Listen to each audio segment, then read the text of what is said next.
부산 한성교회 오늘의 밥 시간입니다. 6월 5일 목요일 오늘의 밥은 역대상 8장 33절로 40절 말씀입니다. 넬은 기스를 낳고 기스는 사울을 낳고 사울은 요나단과 말기수아와 아비나답과 에스바알을 낳았으며 요나단의 아들은 무리바알이라.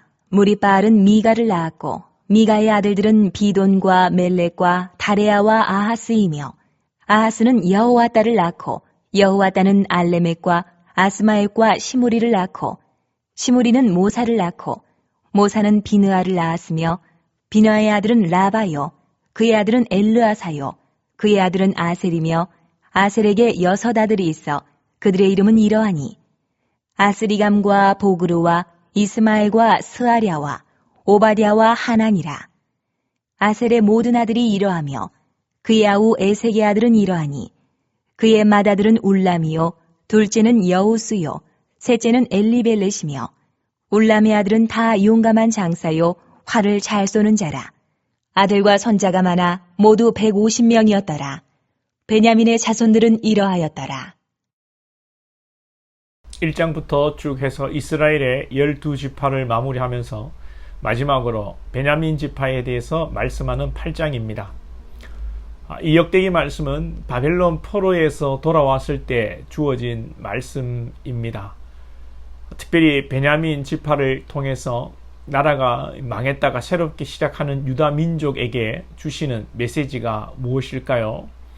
한번 나라가 망했으니 이제는 망하면 안 된다는 교훈이 제일 중요하지 않겠습니까? 그래서 왜 실패했는지 돌아보아라 라는 것이 또 중요하겠지요.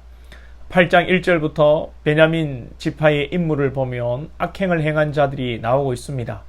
6절에 나오는 에옷의 아들들은 주민을 마나스로 강제해 주셨고 사라임은 아내 둘을 내쫓은 후 모압에서 가정을 꾸리는 악을 저질렀습니다. 물론 공을 세운 인물들도 소개하고 있습니다. 잘한 것을 잘한 대로 계승하고 못한 것은 하나님 앞에 죄악은 다시는 반복하지 말자는 것입니다. 우리 인생에도 늘 잘할 수 없고 실수할 수도 있고 더 나아가 범죄로 여러분 넘어질 수도 있습니다. 중요한 것은 잘했니 못했니가 아니라 앞으로가 중요합니다. 그리스도인은 신앙을 가지고 자신의 삶을 돌아보고 말씀을 통해서 개인의 삶과 또 이 사회의 역사, 인류의 역사가 어땠는지를 잘 깨닫고 우리의 신앙을 바로 세워 나가야 합니다.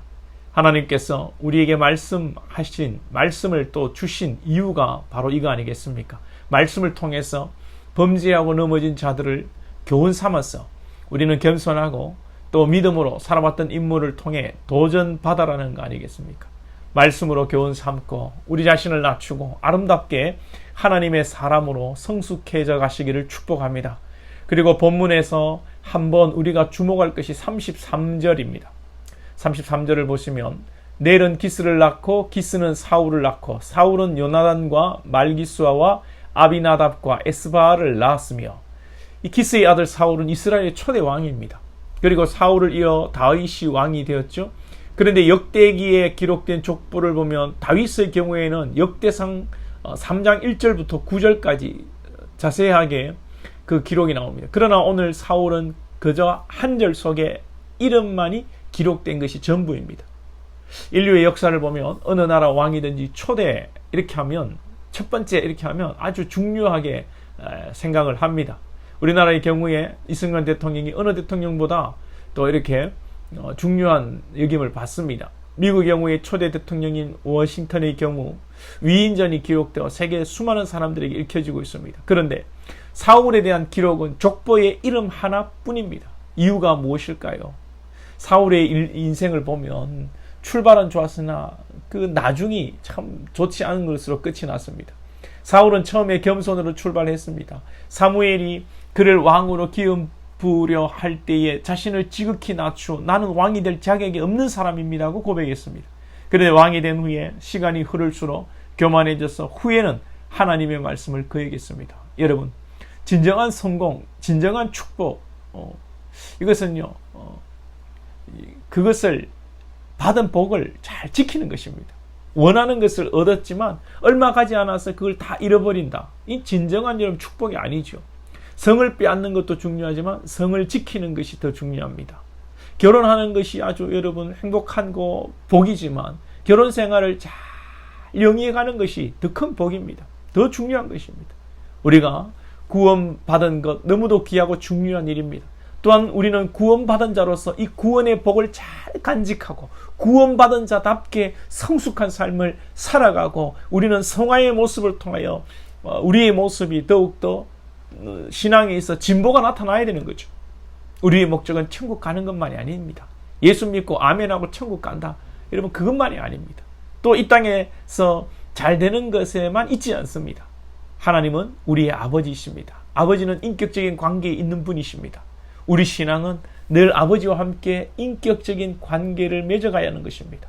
이 관계성을 깨닫지 못하면 바른 신앙을 할 수가 없습니다. 가인이 아벨을 죽이고 내가 아벨을 지키는 자이니까 라고 하나님께 대들었습니다.